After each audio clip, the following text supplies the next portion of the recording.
Okay, So, yeah. great. But he has previous. Is that you? Sorry. Hi. Hi, Tim. Hi. I'm Alexia. Very nice to meet you. Welcome. Okay, I won't say Didn't want to steal the thunder, I just didn't want Oh, to. yeah. Right. No, you're waving. I'm like, wait, there's somebody It's here. like, no, it's like he's got that Ohio State thing on. Yeah. I'm like, wait, really? Okay. Fair enough. Okay, well, that seems that makes it, that's usually the way.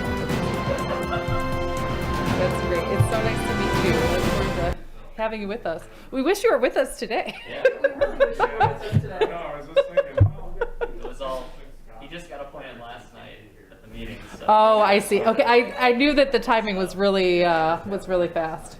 Yeah. Oh, Henderson's can't be here. Yes. Gotta get sworn in still, unfortunately. Where's the clerk? I know. I did mine over Zoom. Thank great. you, so did I. I was like, where's the clerk? It was I great. tried, we could not coordinate it today. Yeah, no, that's, appreciate I'm it. sure you did. I'm sure you were like, come on, if we could just get one more body up there. You had other things to deal with today. Couple. Yeah, there's nothing else going on. It's been a long little bit. My goodness, it has been You've got other things today. a lot going on in the past couple of weeks here. Well, I am trying to get a hold of the treasurer. okay.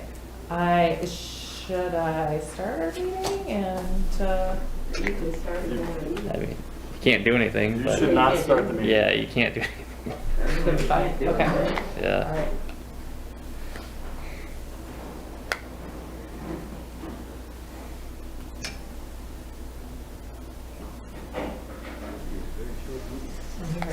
We got a busy meeting. It was like, we can do it. This is what's going to happen if we have one meeting a month, which is okay. Got a lot of business. It wouldn't have been as bad because of last month's getting Right. canceled, but. The push, Yeah. the push of the other. meeting. He is Business. walking in. Oh, good. Yay, here he comes. Here he is. Hello, hello. Hello. Hey, Phil. Welcome back. Thank you, great to be back.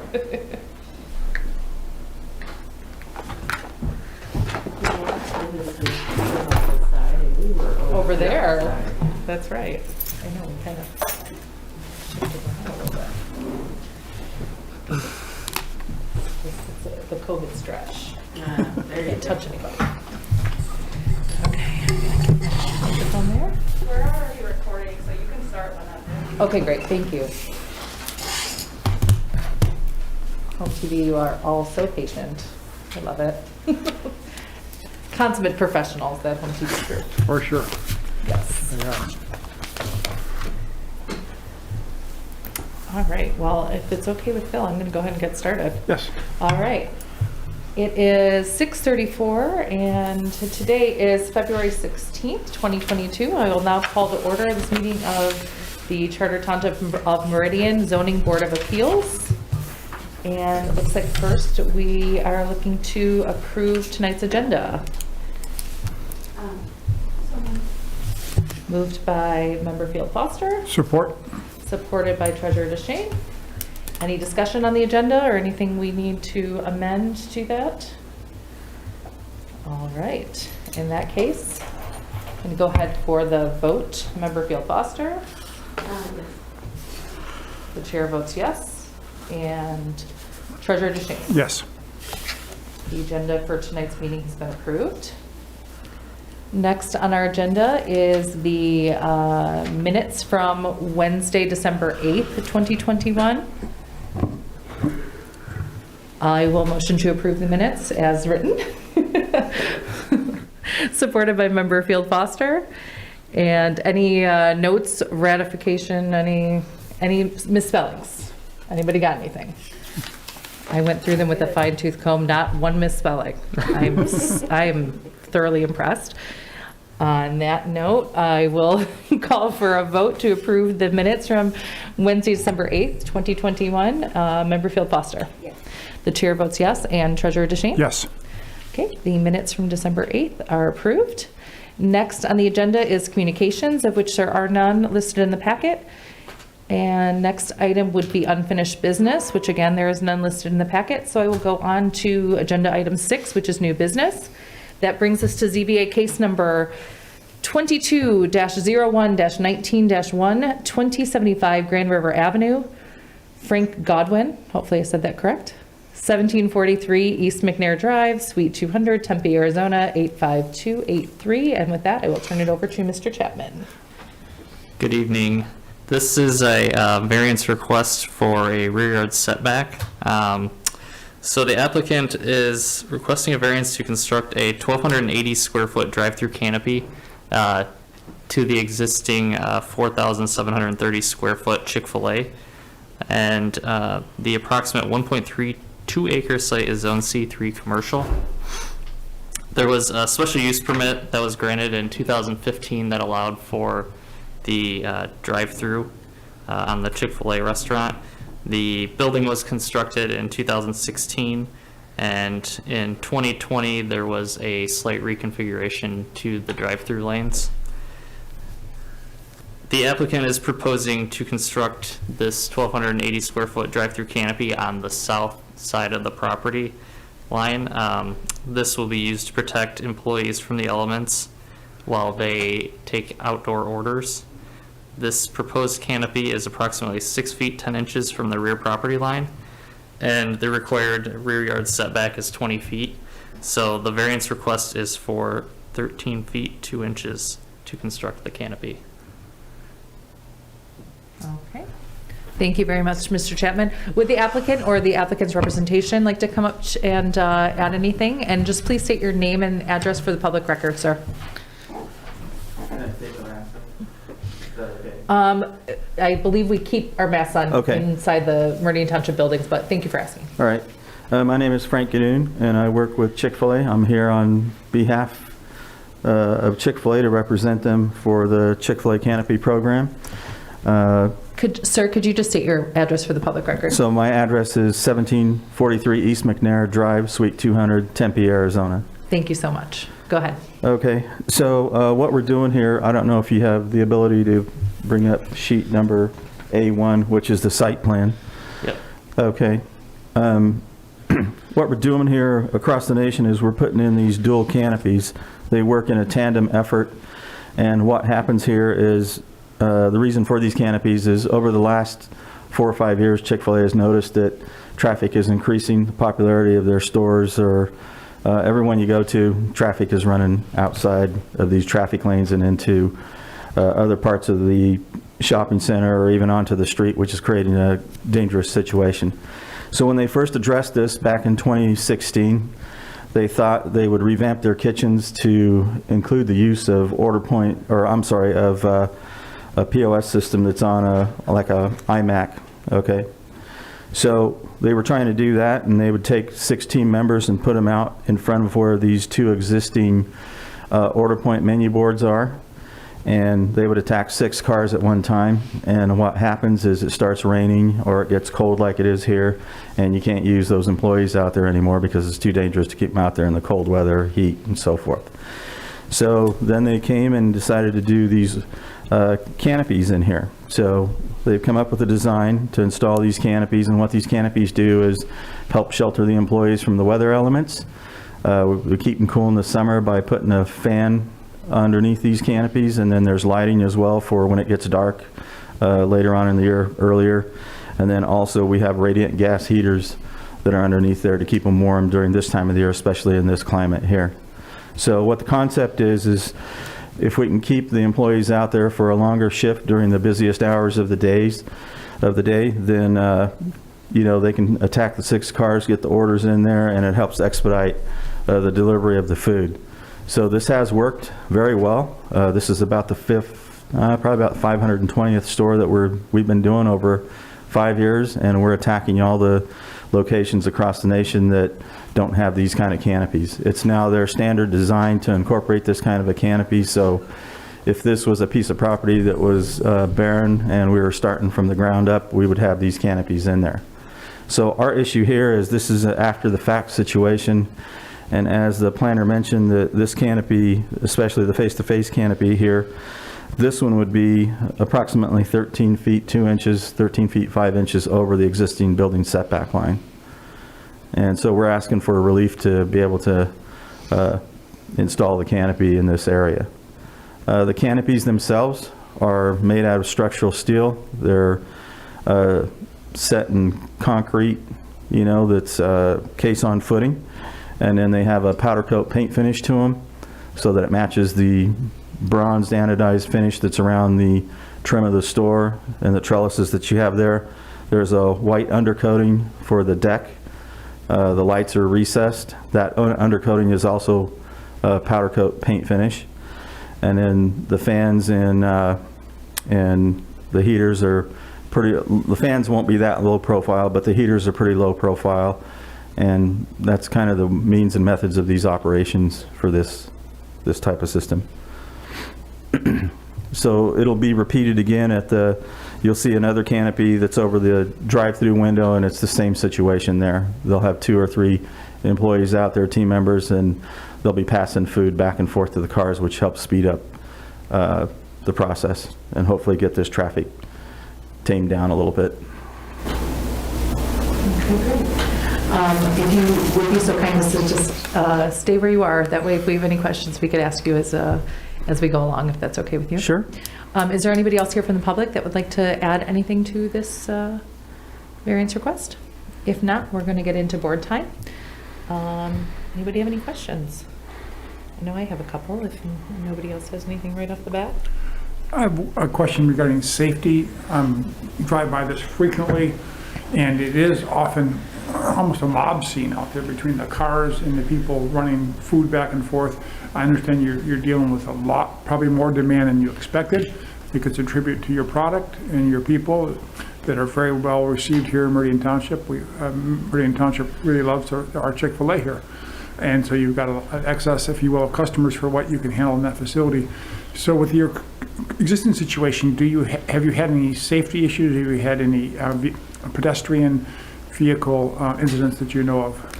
No, we have not. If you notice on the site plan, there's probably this sheet A2, if you could please flip over to that, the enlarged view, especially where the face-to-face canopy is, the one that is encroaching beyond the setback.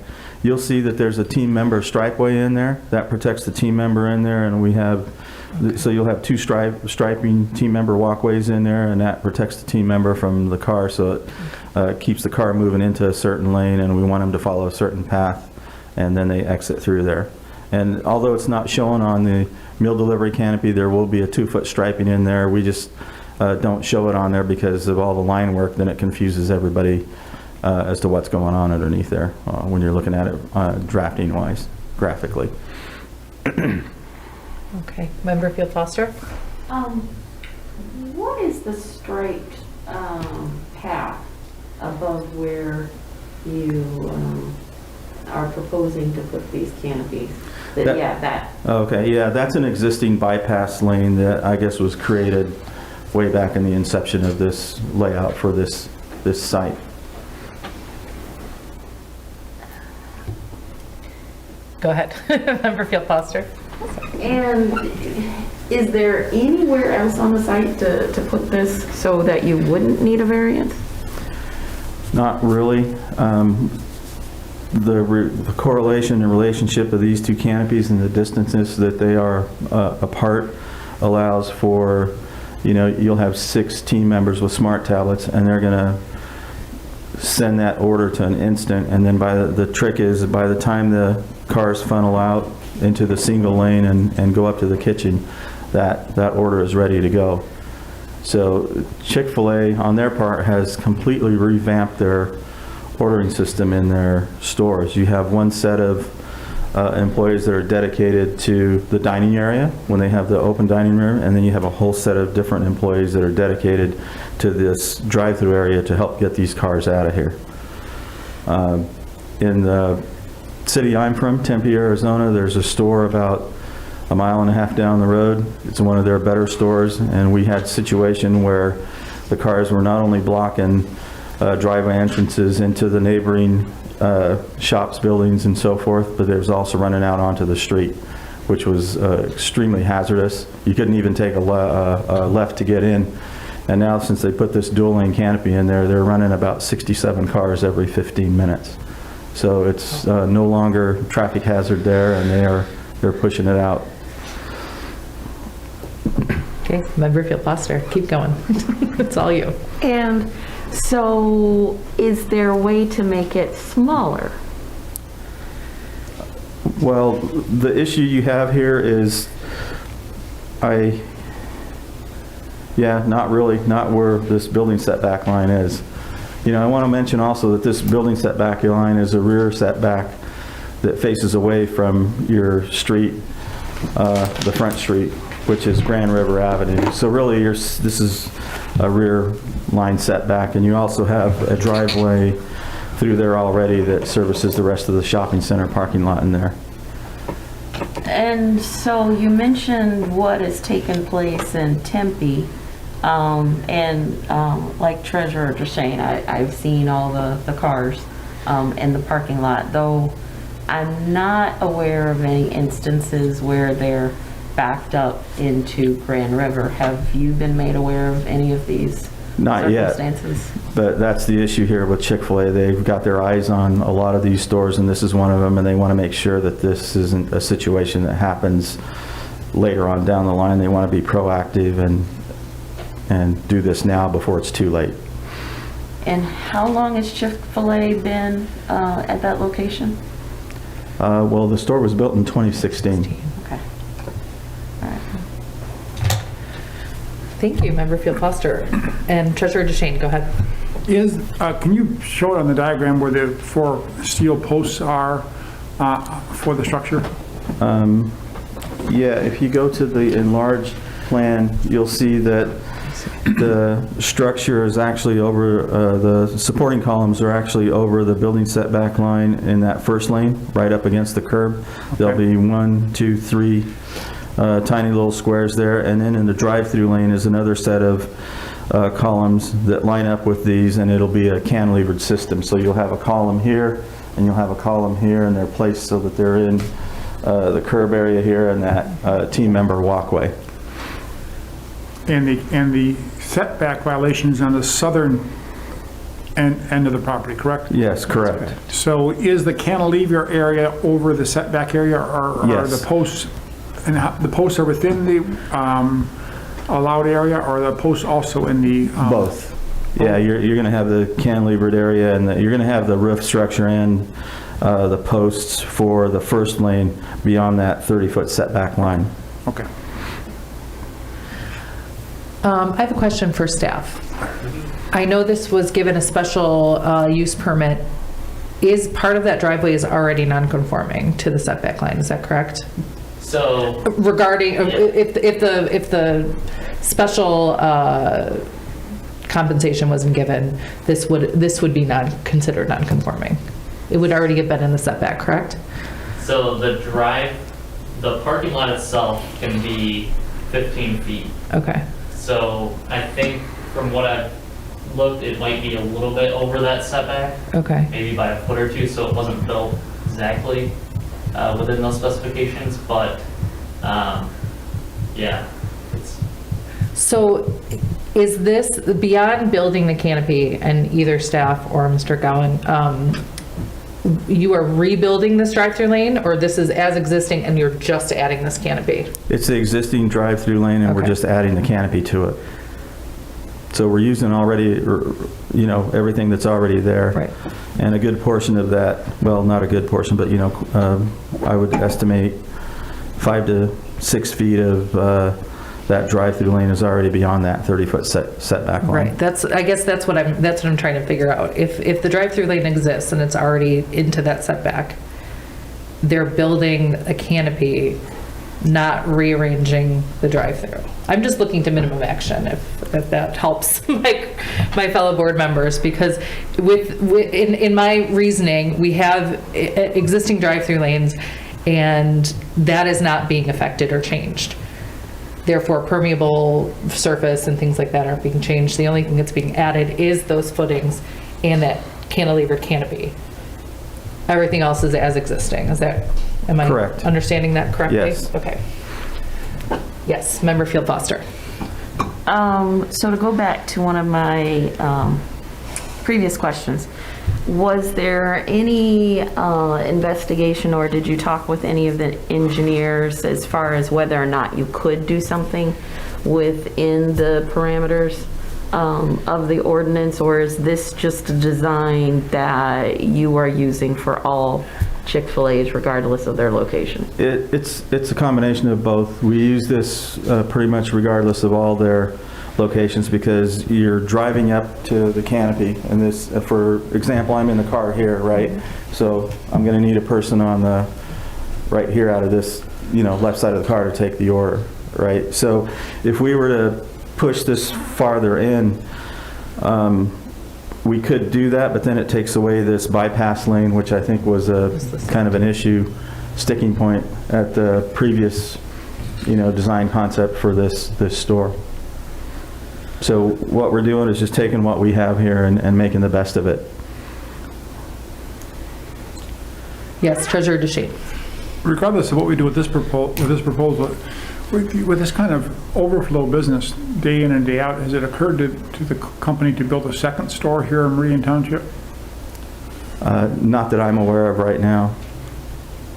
This is actually a great time to grab commercial space, as you probably know. And you can probably get some low bargains. Here we go. And while I don't want to cannibalize this store, but it's like anything close to happening, in the western edge of our township, closer to campus, that area is growing very, very quickly right now as well. A lot of new development. And I would guess a pretty decent portion of your business comes from campus. I know some students who their main exposure to Meridian Township is coming to Chick-fil-A. So just something you might want to take back with you to Tempe. Sure. But you obviously have a very successful formula here. You provide an excellent product for a fair price, and you might find a second store would be supported here in Meridian Township. Yeah, and to your point, I wouldn't be surprised if they have something on the board already. It's just I'm not involved in that side of the business. And so usually they're, they scan for properties all the time, and they're usually about 2 years ahead of us. And that's pretty much all I can offer you that I know of. Okay. I think we are ready to take a look at criteria. Does that sound good to everybody? Unique circumstance, unless anybody has any other questions. Sorry, I should have asked that first before I jumped in. Criteria number 1, unique circumstances exist that are peculiar to the land or structure that are not applicable to other land or structures in the same zoning district. I'm open to hearing others' comments on that one. Are you having a hard time reading that one? I am. Okay. So I am definitely open. Well, that wasn't even the one I was. Oh, that's not the only one, but that is. Okay, well. And I would gather that this is a unique circumstance, being that it already exists and that it's something that was not thought of before, but I can see it providing both further, well, I guess I'm making a case for practical difficulties, but I can make it as a unique case based on the fact that this exists. This is just adding to a structure that already exists. I would concur with that. See, we can make a case for it. But what are the unique circumstances? It's I mean, a well appreciated, attended fast food restaurant in the parking lot of a grocery store. I would say that the location, the traffic, and this flow. The Okay. way that the drive-through lane has already been set up. Okay. Again, if we're going in perpetuity, any business that comes in here that has a 2-lane drive-through that's off of business highway, that's in a busy parking lot with that flow, I would argue that that would give it a unique standing, regardless of corporate affiliation. All right, if I give you that one, Yeah. then I can't give you number 2. These special circumstances are not self-created. Okay, that's fair. Fair enough. So then I'm open. Treasurer DeShane, you Well, I think these circumstances are not created, self-created in the sense that they design poorly. I think because of the current environment we have with the pandemic and with people changing the way they consume restaurant meals and may do that indefinitely, there is a situation where their drive-through is not adequate as it was initially designed. I don't think they poorly designed the drive-through. I think can hear that. they found an environment where the drive-through is 2 or 3 times what they might have expected it. And adjusting to that, to those additional needs. Okay, but when Chick-fil-A first came in, that was pre-pandemic, and they've always had crowds that have gone there. So I can't follow the pandemic argument because that issue has been there since they first Inception. opened. Even on the west side of town, it's like that. Or if you go to Grand Rapids, I mean, it's like that. Wherever their restaurants are, there are lines of cars. And so in my mind, and perhaps it's just that, everybody loves their chicken sandwiches. I love their chicken sandwiches. But it seems like that is not something new. Yes, but is it self-created? Have they created the demand for their product or are they responding to the demand? Or did you not design it knowing the demand was there? Well, I think though, what Mr. Gowan said earlier in his Yeah. presentation was that they have now discovered that this design going forward is what they're pushing because of that volume level. And that had they built this today, they would have used this model. Correct, and what you have to understand is from about 1990 to about 2006, everybody in America wanted a Chick-fil-A in their shopping center or in their town. And so they did nothing wrong, and none of the boards or any of the planning departments did anything wrong because they followed all the rules for restaurant design. And at that early stage of their infancy, if you want to call that, their customer base was X, and now with their popularity and everything that they're doing, they're guilty of good customer service in my mind, okay? And now everybody goes to them. There are other restaurants, I won't name the chains, that are right next to them, and the line to Chick-fil-A is around the block, and the line of these other restaurants are, and it's all because of their customer service. And I mind you, this isn't about money here because they're closed on Sundays, right? So this is more about providing a healthy atmosphere for their employees that have to be out there to help mitigate this traffic situation. And I don't disagree with a thing that you've said. My concern is that this variance runs with the property. And so at some point in time, let's say Chick-fil-A outgrows that space. That structure and everything there stays there. Maybe one of those other, named restaurants or someone else comes in and doesn't necessarily need that. Well, now you've got this structure that's there. What do you do with it? And I wholly support creating an environment that is good for the employees, so they're not standing out there with those long lines. I applaud this effort. I'm just trying to get through all of the criteria to justify what you're proposing, and so I'm open to it. I just need help getting there. Could that not be part of the case though, that in any circumstance that this protects whatever employees may be in these locations and in this weather that we have, these lovely 6 months in Michigan that we suffer through? I guess if it's a drive-through, that's needed. That's the, Or if it's not. Right. But again, I'm open. yeah.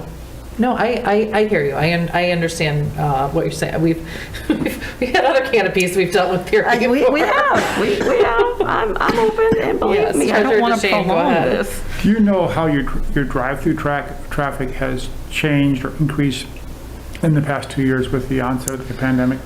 I couldn't give you numbers like that, but I know that when these restaurants are forced to close their doors, for internal dining, then yeah, traffic doubled and tripled in some cases.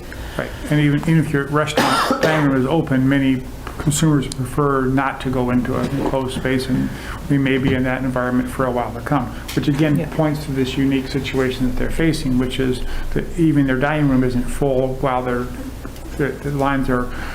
car line is growing longer and longer. Correct, and it's a matter of convenience. You got a lot of parents that have kids and they don't have time to come home and cook dinner after they've taken somebody to a softball game or baseball game or whatever activity they're involved. So there's a lot of factors here. And I think to add to that, would argue that this is kind of, these past couple of years have really changed consumer habits. And that Chick-fil-A is responding to that change in consumer habit by saying, hey, we know we can create a little less problems in our drive-through and accommodate more people by using these structures.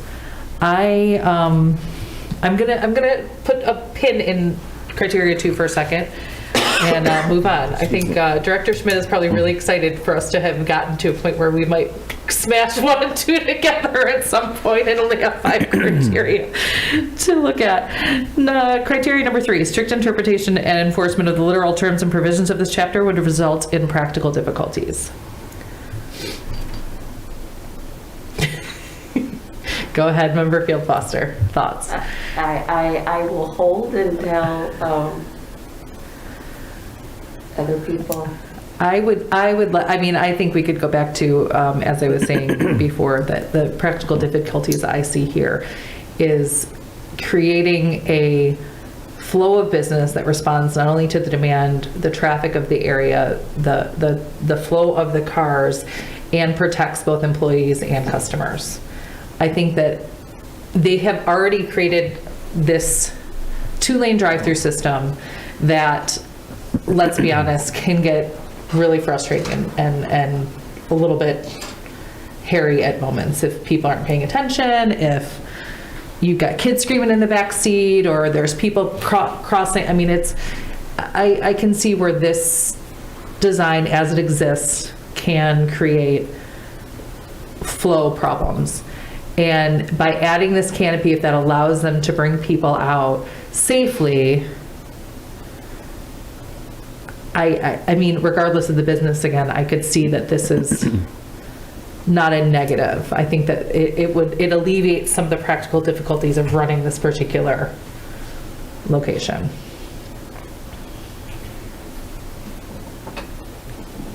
I would concur with the chair on that one. I know, but we all have to concur. That's the problem. We have 3 people, so we've got to have a quorum here tonight.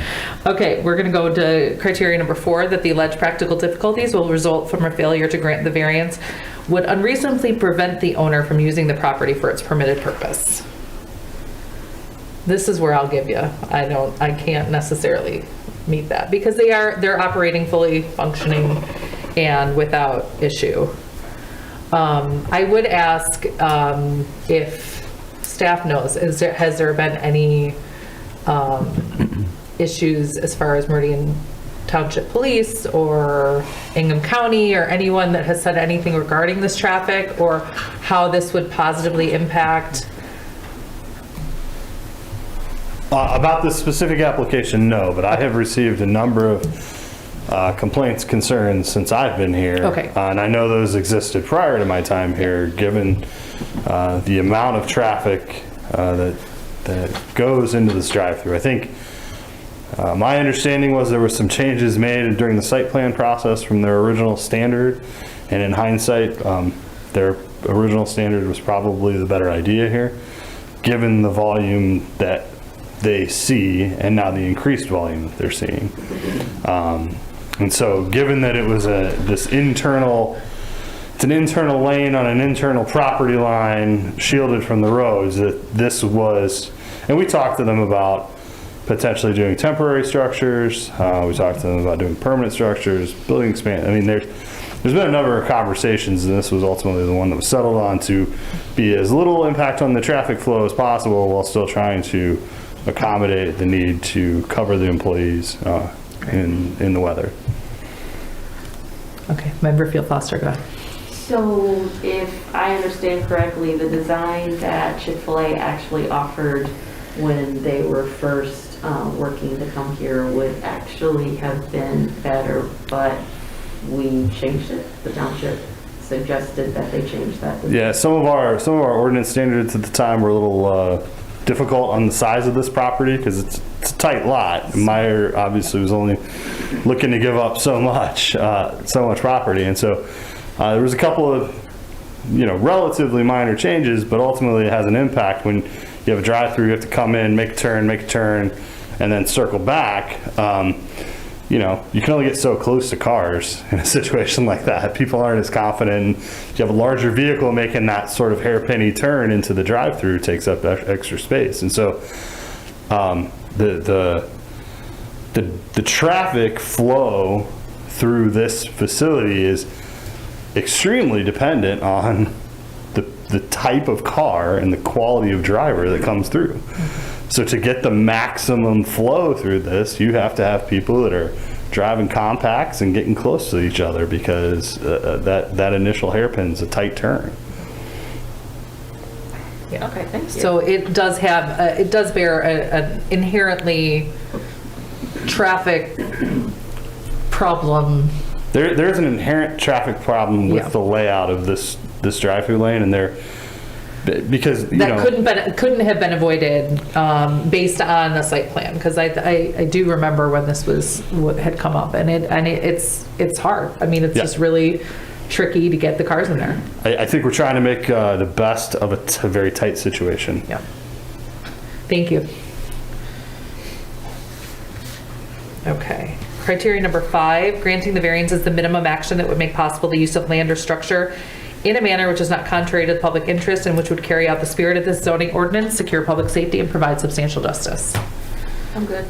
You can meet minimum action? I can meet all. You can meet them? As can I. All right. Well then, in that case, variance number 6, granting the variance will not adversely affect adjacent land or essential character in the vicinity. We can meet that one.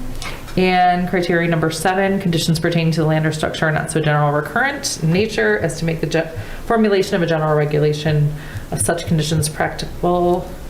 We can meet that. And for some reason, my printer cut off number 8, which is granting the variance will generally be consistent with public interest and the purposes and intent of this chapter. All right. In that case, I will go ahead and put forth a motion to approve the variance request for ZBA case number 22-01-19-1. Support? Supported by Trustee DeShane. Any further discussion? You got anything? Are you sure? No, I appreciate the follow-up that the township provided. I am in full support. All right. In that case, I would just like to say, I think that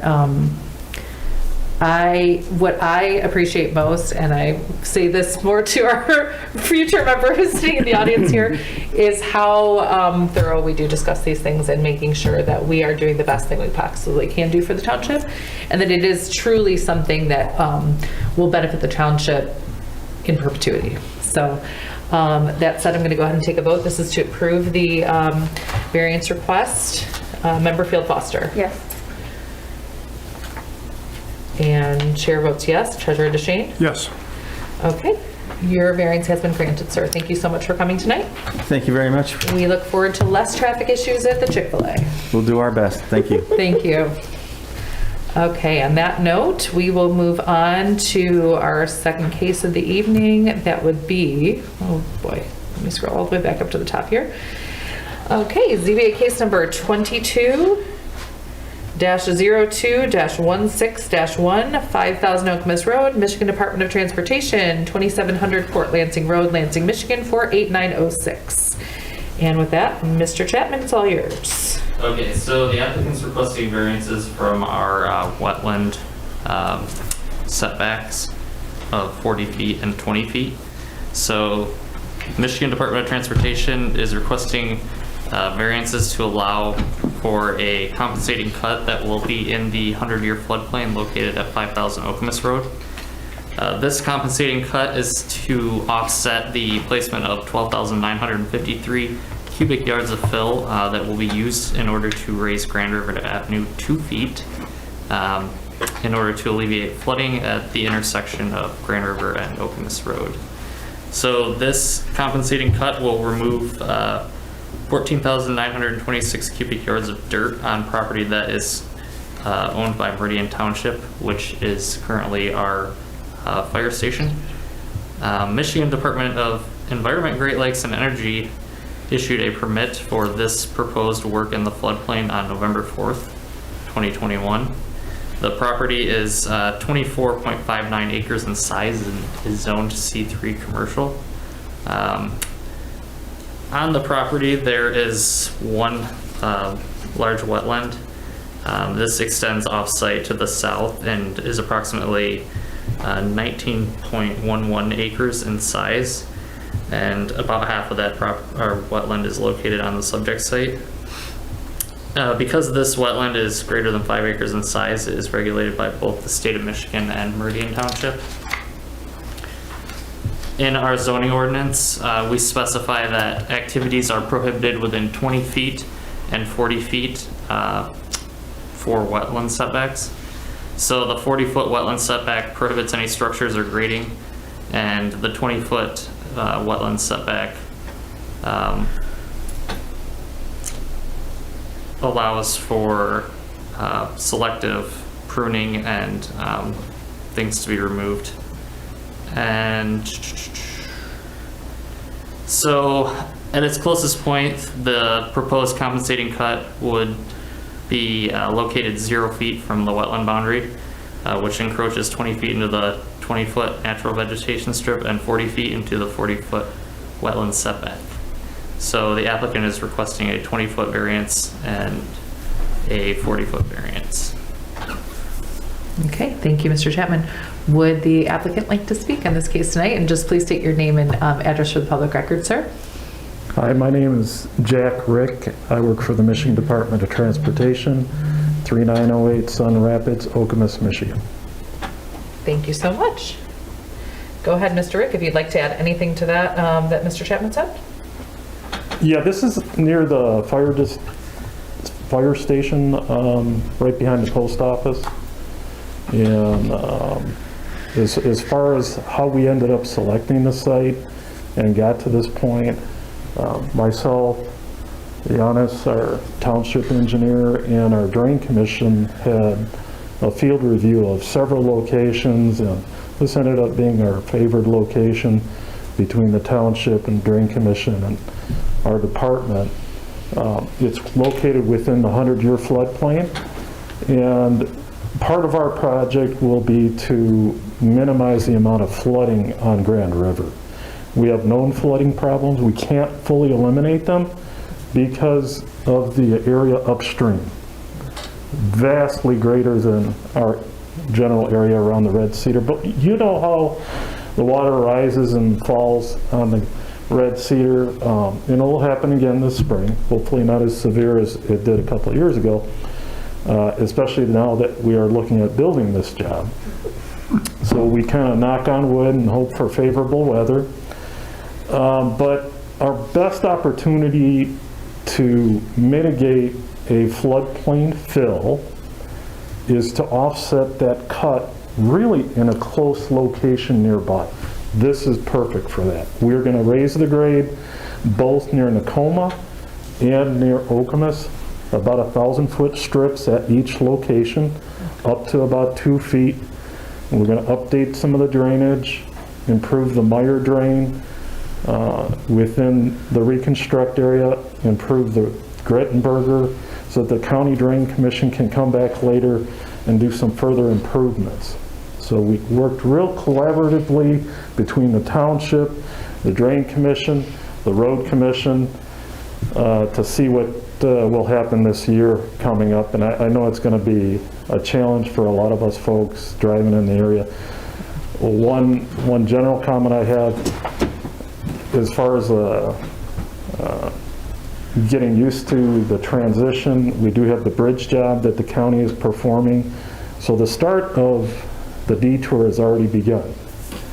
And when we start our project, then it'll coincide with those detours, and we're working collaboratively together as one cohesive team here to try and accomplish a better goal for the township and its residents. Great, thank you so much, Mr. Rick. If you'd like to just stay put for just a moment while we ask if there's anybody else that would like to speak on this case this evening. And if not, I'm going to get into our board time. Anyone have any initial thoughts or questions? Yes, Member Field Foster, go ahead. Just one question. Since the Would you like to, I'm sorry, hold on one second. Hello there. Hi there, I'm Janis Schrader, Meridian Township Chief Engineer, and I wanted to speak on merits of this application and the big project. As you all know, the flooding problems we have on Oakwood Road, and this is a critical application, permit application to get this project going. Without it, we will continue to have all these problems.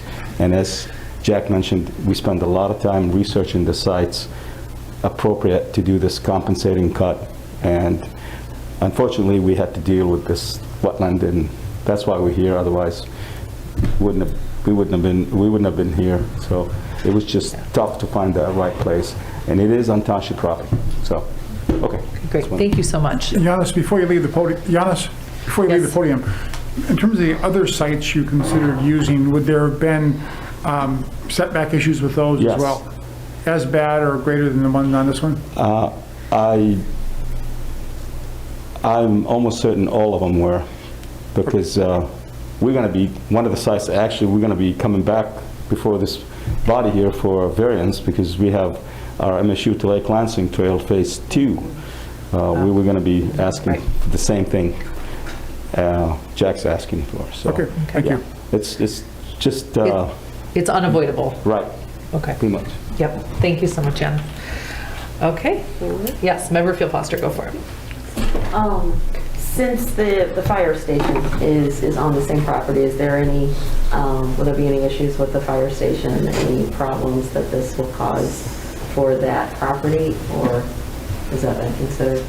Good question. Our contract documents require the contractor to not damage anything, obviously. Right. But they'll be using the fire department parking lot to get back to that site. This is essentially off of the back side of the drive. Okay. That there's a bit of an access road, and our contractor will bring in their equipment, take care of the balancing on site, and then take their equipment out of there. It won't affect the The fire trucks leaving station. and coming and going. Correct. So, yeah. Yeah, sorry. Great. And it wouldn't increase flooding potential for the fire station with the cut behind it? No, the cut is going to an uphill area.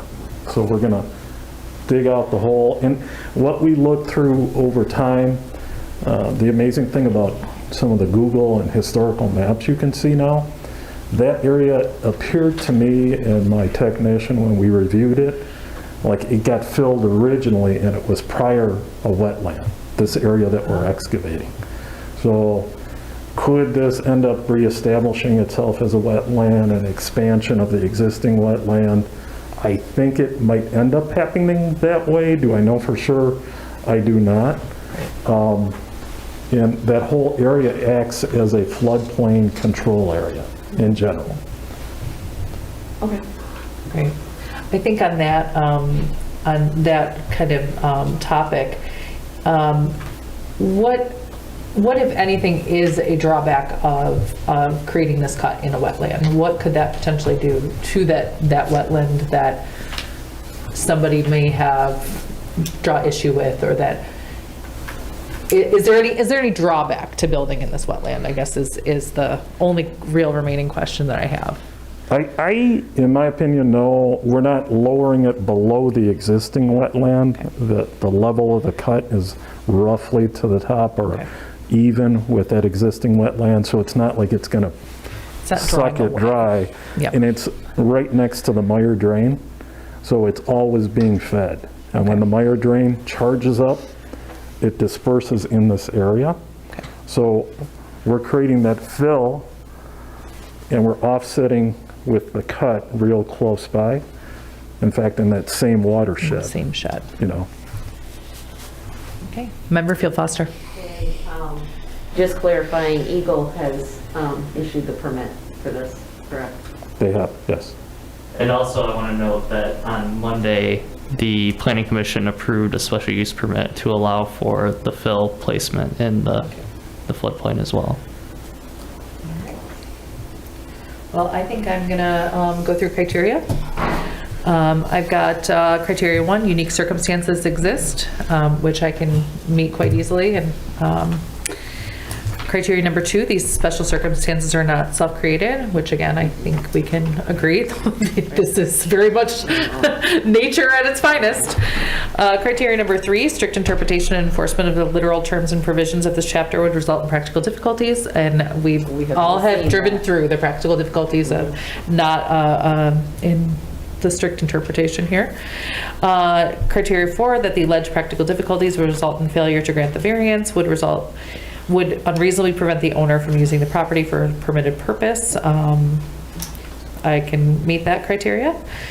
Criteria 5, granting the variance is the minimum action that will make possible the use of land or structure in a manner which is not contrary to public interest and which would carry out the spirit of the zoning ordinance, secure public safety, and provide substantial justice, which I can easily meet that as being the minimum action. Criteria number 6, granting the variance will not adversely affect adjacent land or essential character. In fact, I think it will only improve the adjacent land and character. And criteria 7, the conditions pertaining to land or structure are not so general or recurrent in nature. Well, the flooding is general and recurrent in nature every spring, but hopefully with this, it will not any longer be. I can meet that criteria. And criteria number 8, which let me scroll all the way back up so I can actually read it. Granting the variance will be generally consistent with public interest and the purposes and intent of this chapter. And I can fully meet that as well. All right. Any other questions, comments, discussion? All right. Do I have a motion? I move to approve the variance in ZBA case number 22-02-16-1 to grant the 40-foot and the 20-foot variances for the wetland cut. Support. Any other questions or comments about the motion?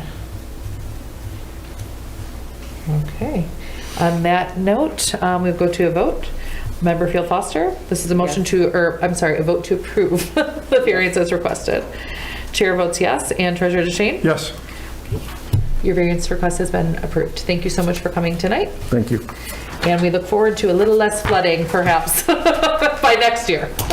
Just one last comment for everybody Sure. and the public. I know we're starting construction. We haven't awarded a contract yet, but it'll be shortly in the next several weeks. Tree removal has to occur prior to March 31st due to environmental constraints. Right. So you'll see some work out there very shortly. And I would ask that everybody just slows down and watches out for all of our friends out there working and those workers to make them safe as they can be. Yeah. Great point, sir. Thank you so much. We agree. Thank you. Thank you for being here tonight. All right. Moving on the agenda to case number 3. Let's see if I can get myself back up there. There we go. That is DBA case number 22-02-16-2 for 887 and 4893 Don Avenue Associates, 4893 Don Avenue, East Lansing, 48823. Mr. Chapman, go for it. Okay, so this is a variance request for minimum lot area and minimum interior lot width. So the applicant, in conjunction with the township, is requesting variances to create 3 parcels that are under the minimum lot area of 1 acre and minimum lot width of 100 feet at 4887 and 4893 Dawn Avenue. So this land division is necessary to construct a portion of the Meridian Township trail system that will be located along the Red Cedar River. The property is, or the total site of both properties is 2.54 acres and is zoned I industrial. So the current configuration, I'll pull up the survey, is shows 2 lots, and the north parcel is 1.047 acres in lot area and has 232 feet of lot width on Dawn.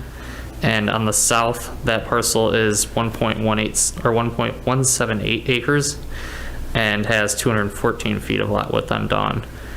On the north parcel, there is a 21,578 square foot industrial building, and then the south parcel is a parking lot. So this proposal would create 3 parcels, which would consist of the north, the south, and a trail parcel. So the north parcel would have a lot area of 1 acre, 1.004 acres and 232 feet of lot width. The south would have 0.885 acres of lot area and 185 feet of lot width. And then this newly created trail parcel will have approximately 0.65 acres and be 29.89 feet of lot width. And I'll pull up a table that just kind of summarizes the variance requests on here.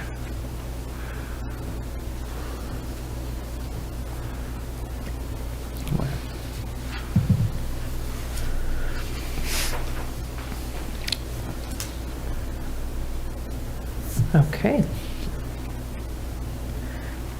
So, who is representing the township tonight? Come on down. Giannis is back. Okay, so, again, Giannis Trady, Meridian Township Chief Engineer. I'd like to give you a quick history behind this application while we're here. As you all know, we have the Lake Lansing to MSU Trail Project, much talked about trail project that's one of the goals of Meridian Township. And in fact, this is the top trail project that garnered the most votes from the entire Ingham County when they did their survey, before they came in to do the trail millage. So it's a critical project, not only for Meridian Township, but for Ingham County and the region as a whole, because it ties in eventually to the Lansing Trail System, the Lansing River Trail System, rather, through MSU. And this specific project, the one I'm talking about in relation to this parcel, is only phase 1. So it's MSU to Lake Lansing phase 1, which would basically extend from Hagedorn Road right across from Shaw Street with the MSU Music Building, and then crosses the Red Cedar River through a bridge. We have to put a single-span steel bridge, and along the north bank, continues along the north bank of the Red Cedar all the way to Park Lake Road, including crossing this parcel in question. So what does that mean? All these parcels I just mentioned, all this area, that area is along private properties, all of them, except at the ends. Those are public roads, you know, Hagedorn and Park Lake. So we spent a lot of time, once we secured the funding, and by the way, this is funded by 3 different sources, this project. It's a $3 million job, essentially $1.7 million from MDOT, TAP grant funds, and $950,000 from the Ingham County Trail millage, and the balance of it, $350,000 from Meridian Township pathway millage. So there's a lot of players in this, and there's a lot of things riding on this actual application. The reason I say that, because, as I mentioned, there's about 12 private properties that we needed to go out and secure easements, or In the case of MSU, they gave us a lease as opposed to an easement. Except the owner of this property, he wanted, the township, he didn't want to give an easement, he wanted to sell the property or an acquisition. To do that, obviously, we had to do a lot split. Well, to do the lot split, it created this situation that we're dealing with, these three separate parcels that don't meet the current zoning requirements, and that's why we're here. I guess in a nutshell, that's the reason we're here. Okay, great. Anybody have any questions to get us started?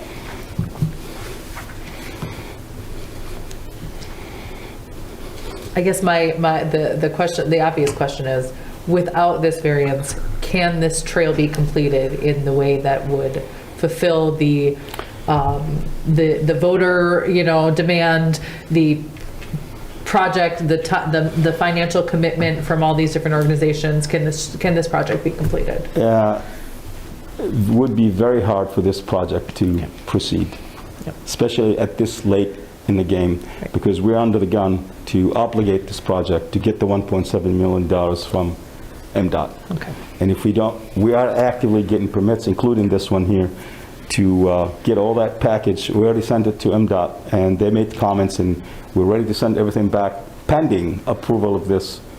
One of the things we still have is approval of this, so we can get the split signed up, so we can get the acquisition from the property owner. So we're ready to send the right-of-way division and all the right-of-ways and easements back to MDOT. So yeah, it's very critical that we get this, and the impact on the community and on the county and on the region as a whole is very, very, very large. Okay. I think I would rather approach this actually by talking through the criteria, because I think that helps in a circumstance like this where it seems pretty cut and dry, but I want us to make sure that we are being thoughtful about it. Criteria number 1 being unique circumstances exist that are peculiar to the land or structure, which I can see here. This is a very unique case. Again, these circumstances not being self-created by the township. We're working with what they have here and trying to get this connecting trail going through, which again, as Mr. Ishradi is, right? Is that correct? Right. Okay, I want to make sure I say it correctly. Ishradi? Right. Got it, thank you. As he so eloquently stated, this has to happen in order to fulfill these trails. Criteria number 3, strict interpretation and enforcement of the literal terms and provisions of this chapter would result in practical difficulties. I see an almost immediate practical difficulty trying to get this done without... Well, with all of the pieces that are tied into it, the money from MDOT, the millage money, all of the funding, the vote of the people, Yep. it is not being able to move forward with this would definitely be a practical difficulty. Yeah. Because you cannot literally connect that part of MSU to Park Lake without this middle piece. You don't have that. You wouldn't be able to connect it. It wouldn't be the through line from Lake Lansing to MSU that they're looking for. Criteria number 4, the alleged practical difficulties which will result from a failure to grant the variance would unreasonably prevent the owner from using the property. I think you just said that. Yep. Oh, did I read that twice? No, I think you just answered that one. Okay, thank you. And criteria, so we can meet criteria number 4. Criteria number 5, granting the variance is the minimum action that will make possible the use of land or structure in a manner which is not contrary to public interest, carry out the spirit of the zoning ordinance, secure public safety, provide substantial justice. I think we can very easily agree with that.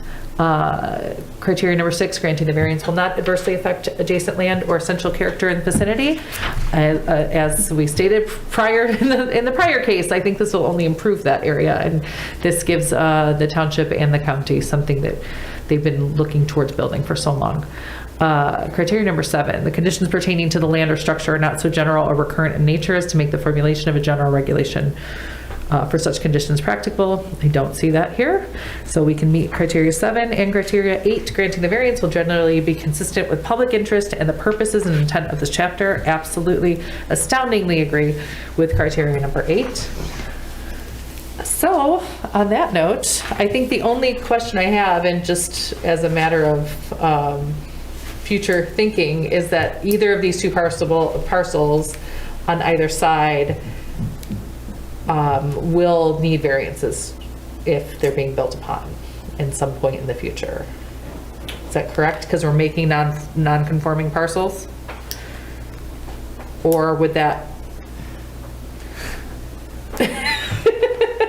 Stumped him. No, we've talked about this. Okay, good. So, no, to answer your question, they're still buildable parcels. Okay. If you can meet the current standard, any parcel is buildable. It's a matter of what you want to build on, right? Right. What we're doing with this action is addressing the immediate concern that is raised by the split. Right. So obviously the split parcel is its own thing, has to get variances to be created because it's not going to meet the standards. What we're doing is addressing the problems that we then cause to the remainder 2 parcels. Okay. They still will have, if they were to develop, they still have to go through setbacks and parking lot coverage and drainage and all that jazz. Yeah. And if they have issues, then that is a separate review. All we're addressing are the 2 issues raised specifically because of the creation of the trail parcel. So they're not inherently non-conforming? They are not inherently non-conforming. We are not creating a non-conforming. 3 parcels. Correct. We are not creating a non-conforming parcel. Fantastic. Love to hear it.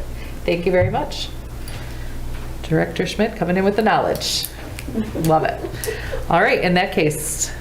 Number 6 alone, I think, will carry this. Of course, we need to have all 8, but in terms Absolutely. of taking this industrial area, Yeah. which is quite honestly not the most attractive part of our township.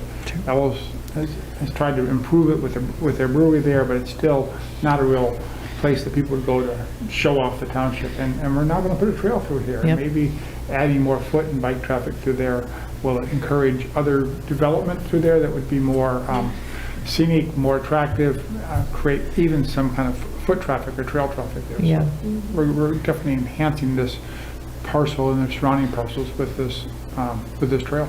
I agree. Well said. All right, on that note, anybody got a motion for me? Member Field Foster. I move to approve the variances in ZBA case number 22-0216-2, 4887 and 4893 Dunn Avenue. Support. All right, supported by Treasurer DeShane.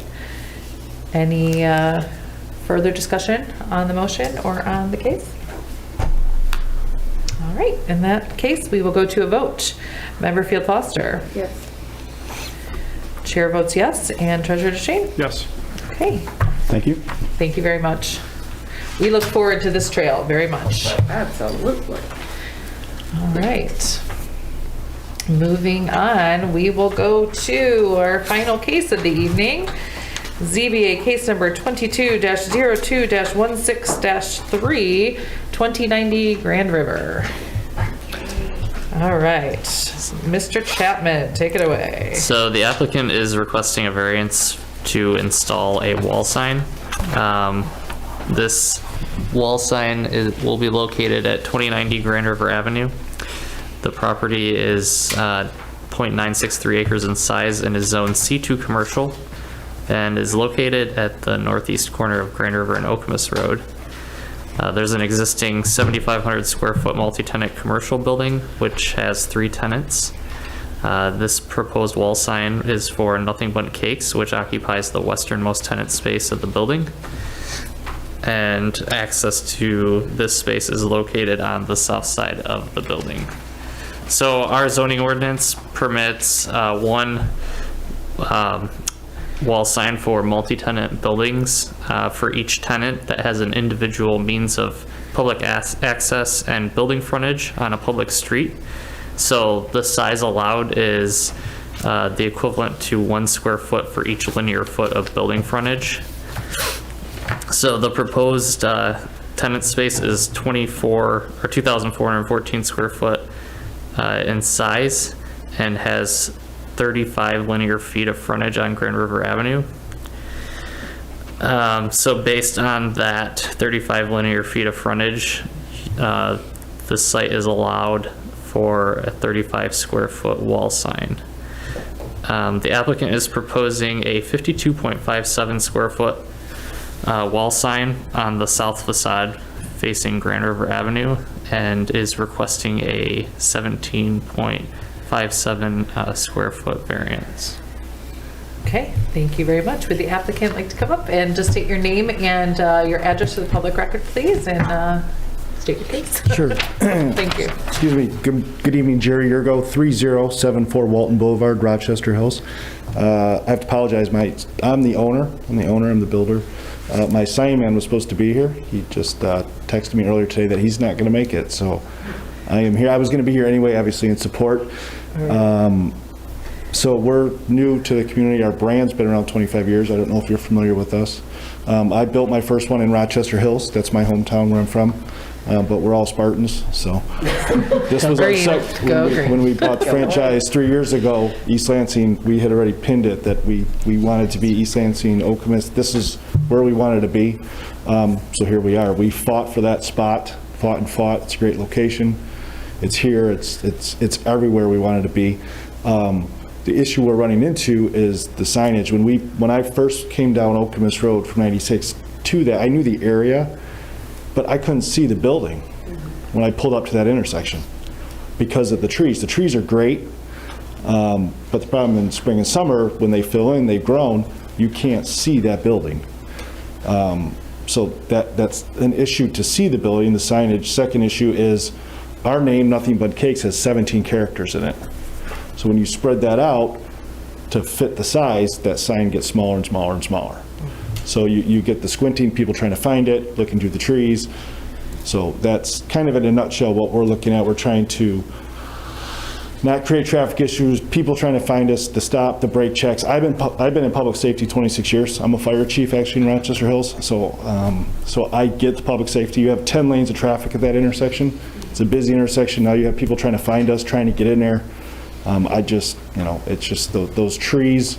I know they're part of the site plan, but those trees, I love trees, but they don't do anything for the visual of that building. So that's where we're at. All right. And what was your name again, sir? Jerry Yurgo. Yurgo? Yes. Okay, thank you so much, Mr. Yurgo. Anybody else that would like to speak on this case? If not, we're gonna get into board time. All right, board members. While you're Yeah, at the podium, I will Mr. say that Rochester Hills and Meridian Township have a lot in common in terms Yeah, of very their much. size, the demographics, both have a big university attached to them.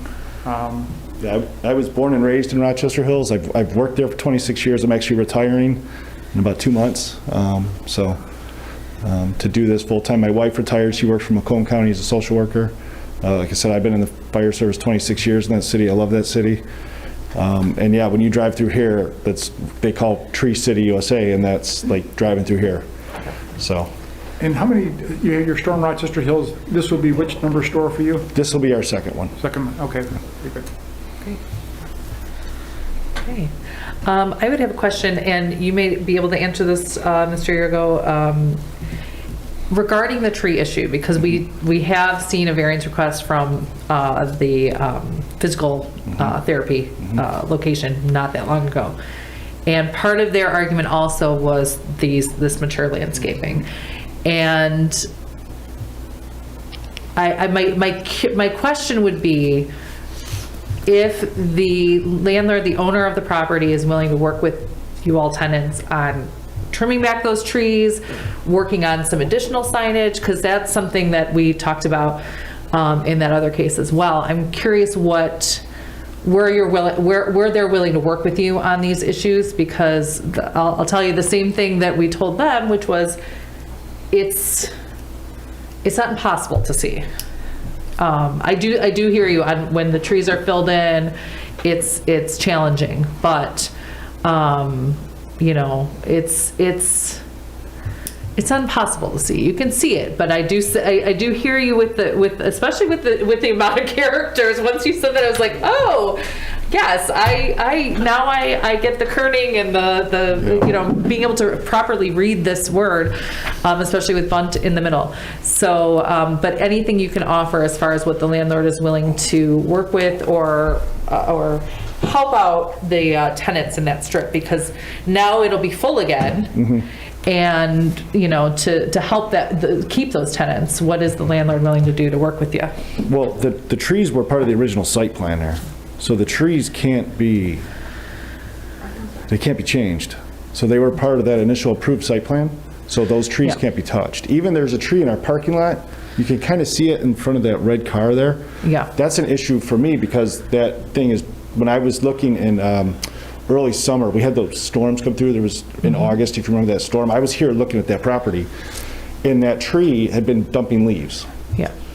And it's blocked all the drains. So water's sloshing off the roof. That tree's dropping branches. It's actually staining the building from the tree shedding, I guess is what the tree man told me.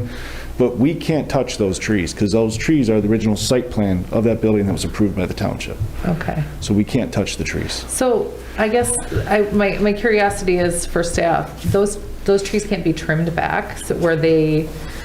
Go ahead. No, I mean, they can trim them. I mean, they just can't like butcher them down to They can't remove to the nothing, and they trees. can't remove the trees. Yeah. Okay. Yeah. So. And I guess I would go back to the question we had for Chick-fil-A. Has there been any causes for concern, traffic issues brought to the attention of the building department or township police where this has been a sight line issue or creating any kind of traffic or accident patterns that we should be aware of? In terms of accessing this site, no. Yeah. Not that I know of, Okay. no.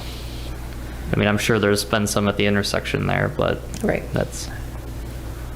I have a question for Director Schmidt. I know you're looking at our sign ordinance Yes. for very different reasons regarding content.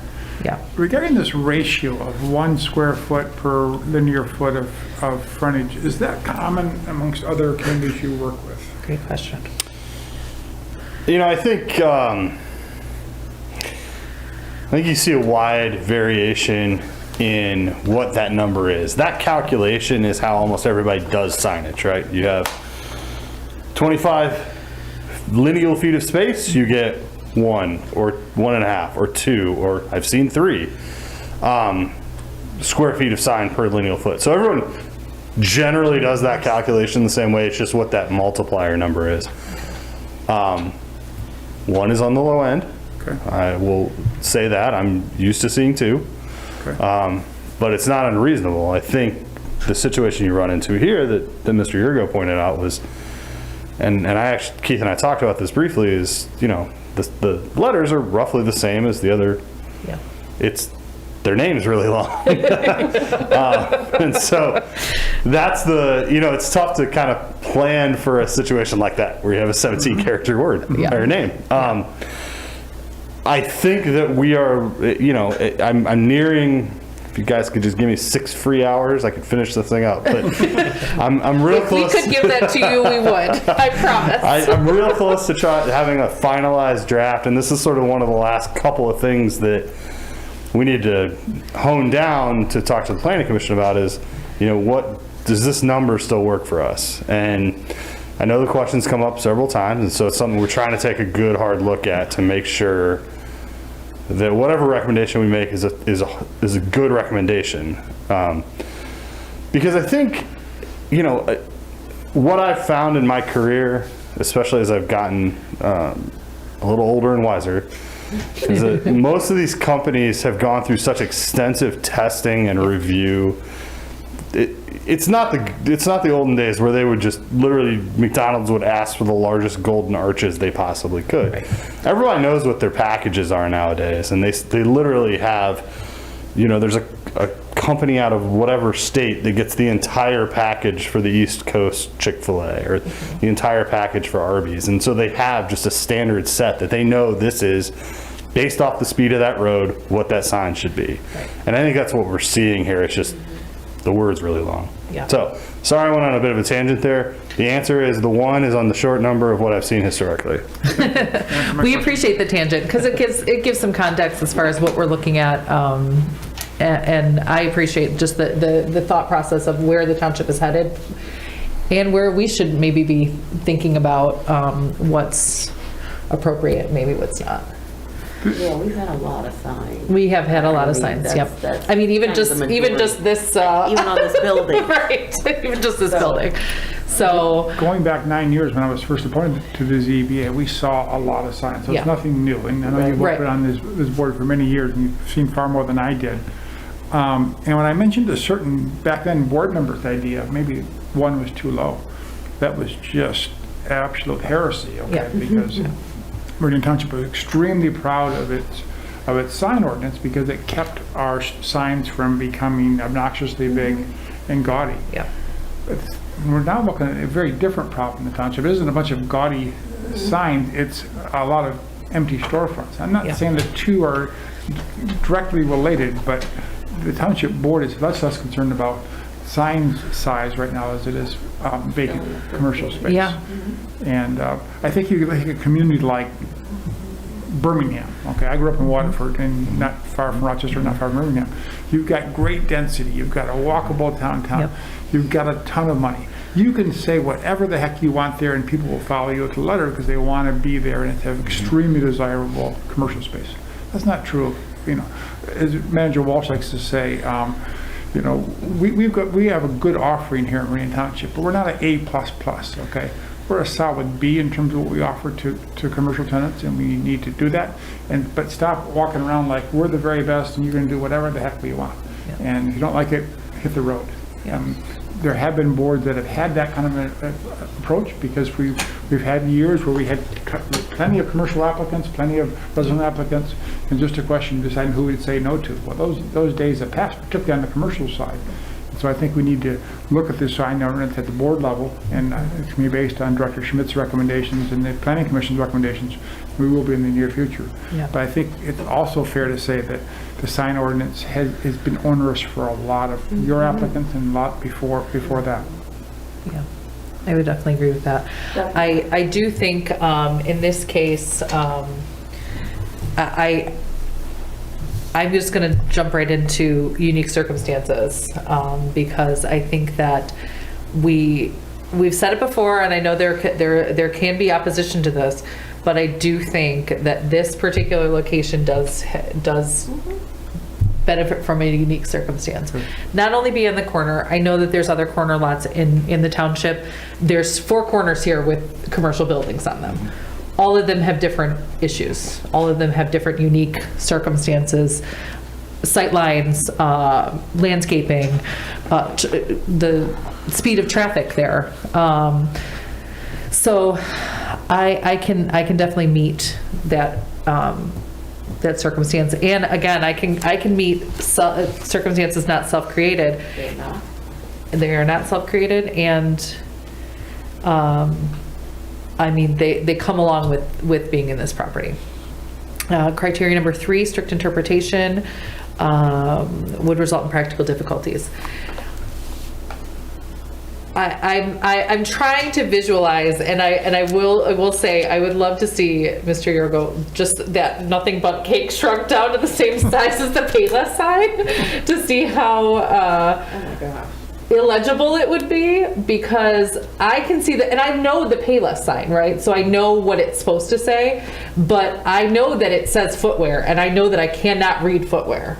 So, you know, it does, Payless footwear. That's, come on, you're old enough to know that. I was like, I know the Payless. I never paid attention to the little Yes, part. oh yes. That's just where I'm thinking. I'm guessing the Payless was within the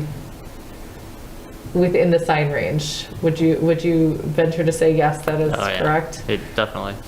Okay, so I'm looking at the 2, and I can see where maybe you could knock a couple feet off. Maybe that would be the minimum action, but is it really creating that much of a difference to this variance. Okay, so you went down to 5? I went down to 5, yeah. Okay, all right. I skipped, sorry. Okay, no problem. So I think, you know, as I think about when we have this conversation on signs, and obviously one variance doesn't have any bearing on any other variance, we take them each as they come. Right. But at the end of the day, I mean, I am persuaded by the public safety aspect of it. I mean, in the past, I've always been persuaded by the public safety aspect of it. You know, you've got trees there that if they owned them, they would cut them down so you could actually see them, but they don't. And as part of the site plan, they can't move them, and you can only trim them but so much. And you know, not to admit anything on the record, but I know how fast I've gone down, you know, Grand River. Speed limit's 45. It's 45. I mean, whether you go 45 or you go 50. It's not, thank you, it's not fast. like we're going really slow. Right. Plus you've got, what, like 4 lanes to cut across. Then you've got Okemos Road that's coming through there. I've gone past Walgreens, you know, without paying attention, and then realized, oh crap, I got to turn back around to get to it. So this being, you know, coming in as something new, I just really can see the, you know, the issues.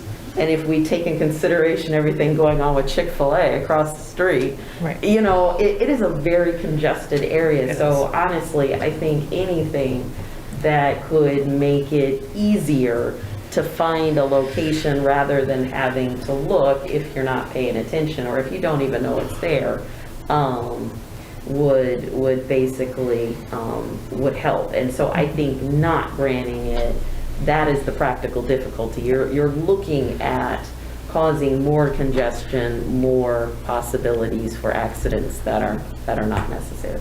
Well, and I'll be honest, I also see the practical difficulty of in this particular brand. I know we can't focus on a particular brand necessarily, but not if you're not from that area and haven't been familiar with the brand, being able to actually legibly see what are we, you know, what is it? I do think that there's something to be said about that, you know, and I think that goes to criteria 4, which is the alleged practical difficulties would result in a failure, would unreasonably prevent the owner from using the property.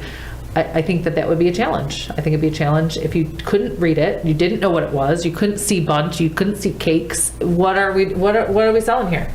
I think that I do think that would be challenging, and I think that, you know, we do try to focus on the variance going with the building and being in perpetuity, but I mean, I think that we're going to have that issue regardless of who's in this building. Yes. We are.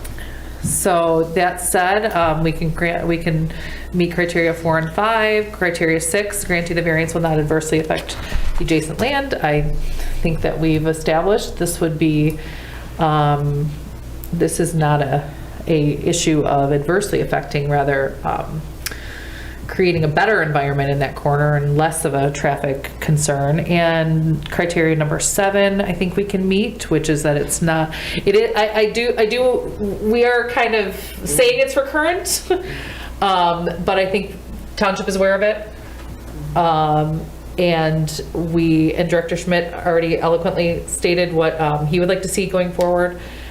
So I think that we will leave it at the hands of the board and the planning and building department for that.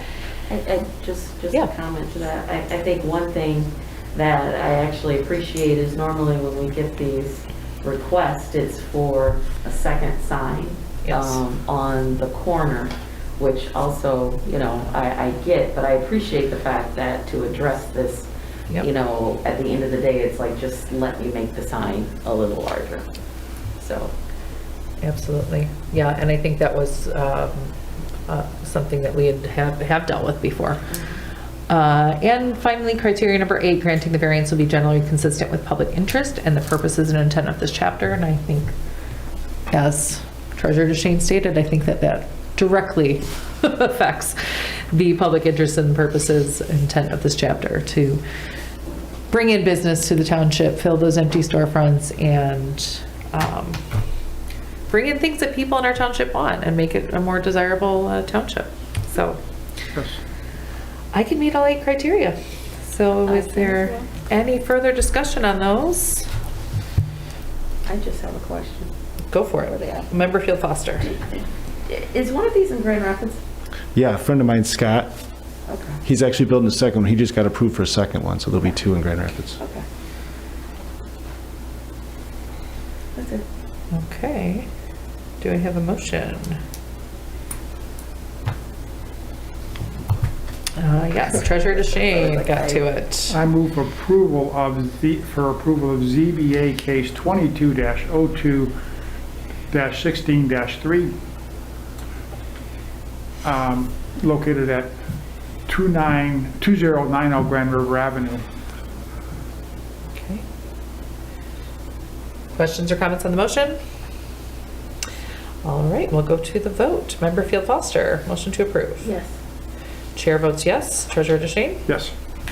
Okay, your variance has been approved. We welcome you to Meridian Township. Thank you, and hopefully we'll be opening end of May. Oh, great, good to know. Congratulations. Our families always like to hear when we do something. It's like, oh, but it's coming. Now that we voted on this, Yeah. oh my gosh, these little butt cakes I have not had them, but I very much look forward to this. My husband was just like, the butt cakes. Ooh, fantastic. Thank you. All right. Have a great evening. Thank you so much. Thank you. We wish you luck in Meridian Township. All right, and that note, does anybody need a break? Are you good? Are we good to move forward? We've got 2 other small pieces of business here. Yep, I'm good. All right, we're moving right then into election of 2022 officers. I move that the current chair remains the chair. Support? You're stuck with me. Okay. Well, on that note, I will put that to a vote. Do I need to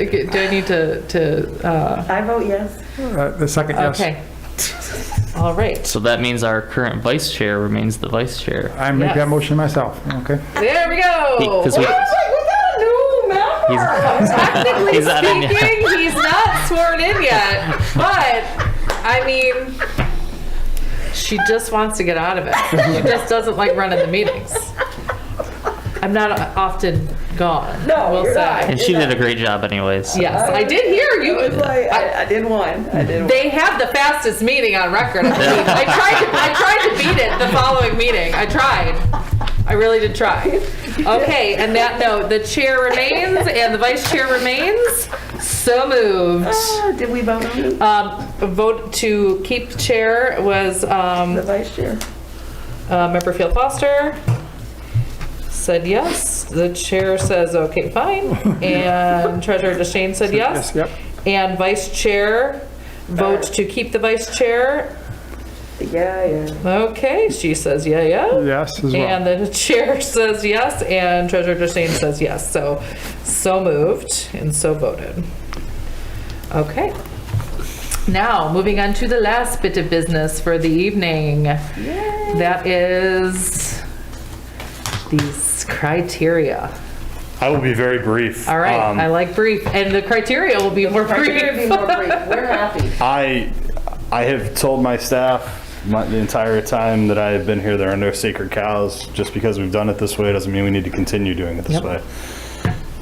One of the first things we looked at was the ZBA standards, because historically the Meridian Township ZBA has operated with standards that are outside of the state enabling legislation. Okay. I have concerns with that, in that if you were to turn something down based on a criteria that is not found in the state enabling legislation, it would put us at legal risk. What I'm recommending is, as working within our current language, bringing it as close as possible to essentially what is in the state enabling legislation, while still trying to maintain sort of the intent of the couple of standards we are proposing to remove. Yep. So we would go from 8 to 5. There are 5 in the state enabling legislation. We are largely utilizing that language, although we are trying to incorporate, like I said, some of the language in blue that you see struck out. And the language in blue is what is extraneous to the state? Yes, that is language that is outside enough of the state enabling legislation that I'm not comfortable leaving it at this point. Great. So this is the proposal we have. The Planning Commission has initially seen it, has no major concerns. We are asking if the ZBA has any concerns, and I don't need them right now. If you want to take it with you and think about it in light of the conversation you had this evening, that's fine.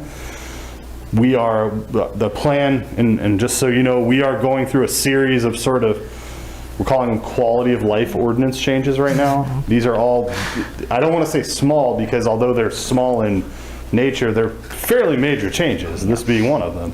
Yeah. But we are planning on, we've introduced, say 8 of them, I believe now to the Planning Commission. We'll be bringing 6 of them forward for public hearing in March, this being one of them, with an eye towards having these adopted probably before your May meeting, if we're being realistic. I'd like to shoot for April, but it's probably going to be May. No need to comment this evening. If you want to take it with you, digest a little bit, think about it, shoot me an email, shoot Keith an email, and we can try and incorporate any comments to the extent we can. But like I said, we're really trying to tie this down to the state enabling legislation and get us a little closer to the straight and narrow. That sounds great. One quick question for you on that. Yes. I see that criteria, is it 7, would just be eliminated. Is that's the conditions pertaining or not so general recurrent? That is one that we get stuck on, that we usually get past because we just know that we can't base everything on, well, we need, I mean, I'm thinking Lake Lansing, I'm thinking signage, I'm thinking all of these recurrent cases. Is that, I just want to make sure that we have at some point, some way as a body to still address those recurrent. Yes. That's me. Okay. Yeah. Perfect. To the extent that that's in there, that if you have, frankly, if you have an issue that's come up more than once, if you get to a second request that's nearly identical, staff should be analyzing it. We should be looking at it as to why this is happening. Has the market changed? Has the residential construction standards changed? What has changed that is now leading us to having variances come up on a regular basis for the same question? My goal would never be to have you see something 3 times. One time, sure. it. Second time, okay, we need to take a look. By the 3rd time, we've got a problem and we should have a fix in the works, or we should have had 3 denials. Right. Because that's the flip side of this is it could be something that is so recurrent, but that staff and the Township Board and the Planning Commission and the ZBA are all like, that is not something we are interested in getting into. Right, right. And that's, that gets to my comment previously that at some point we really need to relook at the whole Lake Lansing overlay district. Yeah. We're trying to address the 2 main issues, but Yeah. it's clear that the whole ordinance is not working, so let's take a look at it. Yeah. So we're going to take off your 2 recurrent things and then take a more holistic look. Great, great. On that note, I mean, and I'm glad to see that go, to be honest, and I'm glad to hear that that's kind of the hope going forward, to address those things more holistically and look at those pieces as they arrive. So I'm good.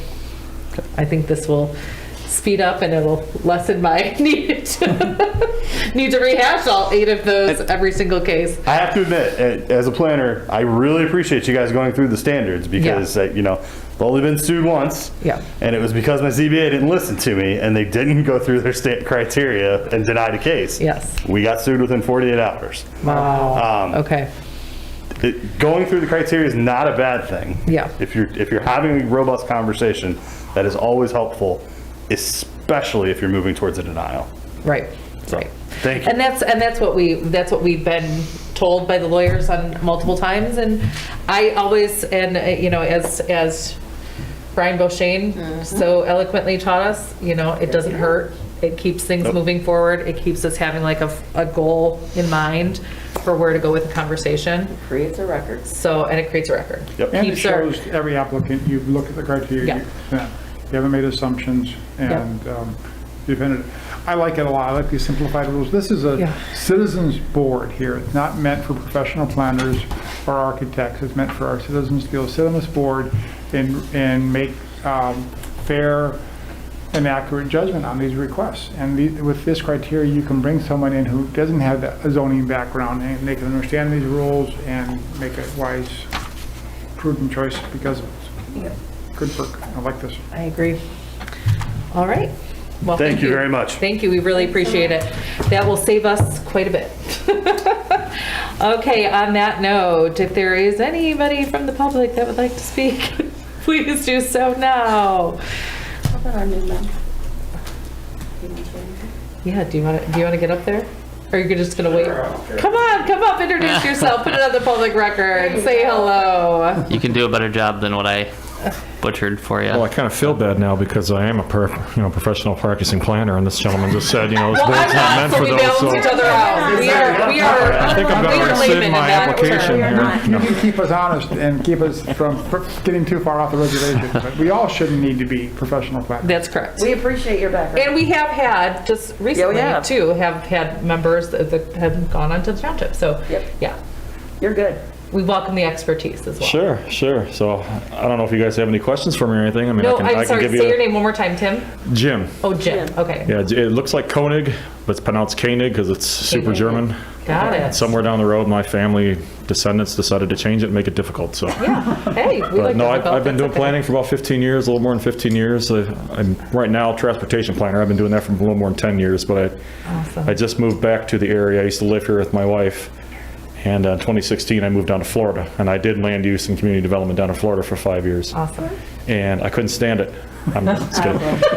No, it was difficult. Off the bat. Florida's a very difficult state to work in, Yeah. because of the politics and the people and Yeah. a lot of retirees. And first thing I thought of when I walked in here is, God, I hope this isn't like the room where the actual township board meets, because this is like a third of the size of what I'm used to. And Oh, the this city I is- work for is in Sarasota. It's roughly the same population size, about Yep. 57,000 people. Yeah. And I've, done presentations in front of people, in front of 200, 250, where the fire marshal had to kick people out. Oh, my goodness. So it's a whole different ballgame down there, but so I'm kind of looking forward to the more mellow situation here. Way But more mellow. It's very mellow. Yes. I mean, Yep. you got a good indication of kind of how we run through things. We all get along. We respect each other's opinions when we don't agree, and listen to what the applicant is saying and ask a bunch of questions. I think you all did a very good job. I think the chair ran a pretty good meeting. Thank Very you. good. Thank always you. does. You had very good questions. Yes. And it was interesting because I put in my application back about 10 years ago now. I lived in the city of Rockford on the west side and actually was on their planning commission, their board of zoning appeals there. Oh, great. And I was probably the only planner on the whole on either of those. Yeah. Because they were all just citizens. And I would really get ticked off at some of those meetings because a lot of the people who were on there were older and they lived in the community forever, and they basically would make their decision based on who they saw in the stands. Yeah. So I'd get up there and I'd say, well, I like the idea, but I gotta vote deny this, blah, blah, blah, because I'm, trying to protect the comprehensive plan. And they're going, what's that? Right. And I'm like, well, what are you doing sitting up here? Yeah. So it's interesting, and yeah, there was a lot of butting heads between the members, which didn't make it very nice. Granted, I was only on it for about 2 years, and I ended up moving and Yeah. had to get off it. So, no, I was really pleased to see how you guys acted and worked with the applicants and asked the good questions and worked with the staff. Sounds like your staff's very knowledgeable. I'm Yes. looking forward to working with them as well. And, Yes. Absolutely. yeah, we enjoy it here. My wife grew up here, went to Hazlet High, went to Michigan State, as I Oh, said, good. and I give her crap all the time. So, Well, she's a Spartan like I all was the about wise to ones say, are. there I you mean, that's go. okay. Absolutely. yeah. Yeah, we do. We try to be as respectful as possible of one another, listen to each other, and I think that the way that questions arise and we're able to have discussions is one of the best things about this board. At the end of the day, we're all just trying to have a nice place to live, so. And Mr. Treasurer over there, you didn't happen to come from the CATA meeting, did you? I did. Okay, Yeah. I thought you looked familiar, yeah. I'm actually formally, I guess, I don't know how, but when I got hired to Tri-County, I'm the formal transit rep for Tri-County, so I work with Oh, the there you transit go. agencies, with CATA, and Okay. There you go. more with, not so much with the director there, what's his name, Funkhauser. I work more with Matt Wiesma, and then, but I work with all the other two agencies, E-Tran and Clinton Transit, Okay. pretty much, so. And I thought you looked there because I remember you had a pretty good comment about Delta Township. I won't say it here. I mean, it doesn't matter. The meeting's over, but. Board meeting, yeah. Save that juicy stuff for the board meeting. No, I was at home. I was participating online On Zoom, virtually, and yeah. he went into his question about it, and I was like, that's a very good point. Yeah. So, back well to- taken. Thank you. This is a community of 44,000 people. They are well-educated, they are professional by and large, they're generous. They really, any reasonable millage we put before them the past 20 years, they've passed. They expect the same qualities in their representatives. And we've had some boards that I've witnessed that act like a banana republic up here, and that just shouldn't be. We don't need members standing up and pounding the desk saying they should vote for someone besides the person standing next to them. They just have made it extremely partisan, personal, and oftentimes vindictive. And that's just not the way Meridian Township residents live their lives, and they need a board that reflects their values. Definitely agree. And Definitely. And since then, the past 5 years, this board has put into place commissioners who reflect those same professional, generous, and good-natured, yet fair qualities that we try and project to the community. So. Yeah. Well, on that note, I'm going to close public comment and go to board member comments.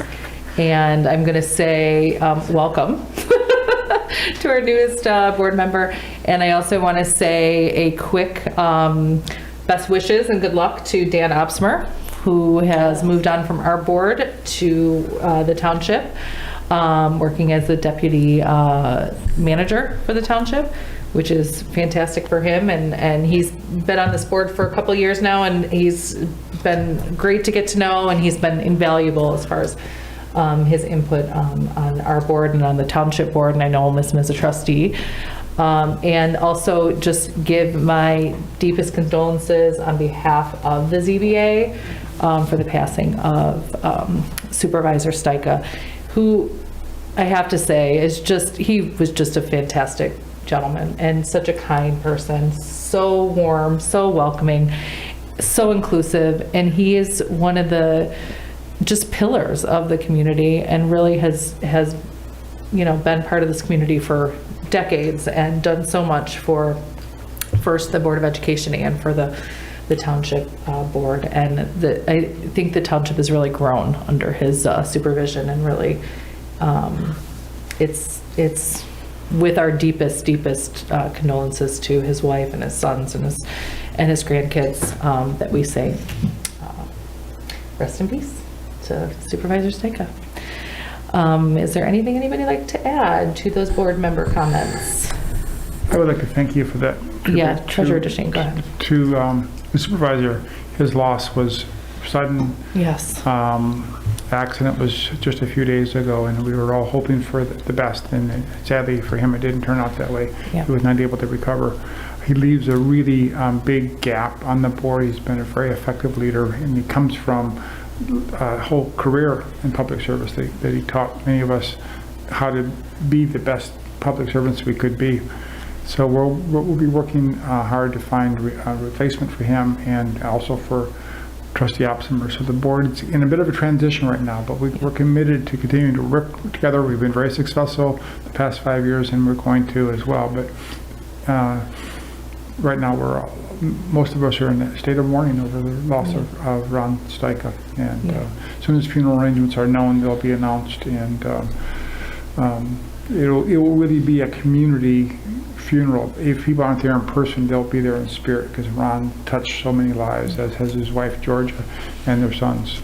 So it's a big loss for the entire Meridian Township. One of the things that Ron liked to do was to say, you might have gone to Okemos schools, but you live in Meridian Township. You might have gone to Hazlet schools, but you really live in Meridian Township. You really wanted this one Meridian, okay? That didn't catch on, because people still say they're from Okemos. But Ron really He tried. He did really try to make this one Meridian. Really be proud to be from It was a Meridian. big reach, but he never gave up trying that. Yeah. And that's the kind of person he was, bringing people together, not dividing them, but bringing them together and finding common ground. Yeah.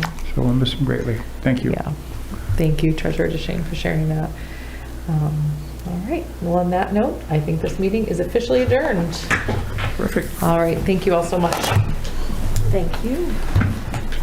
All right. See, we got through it.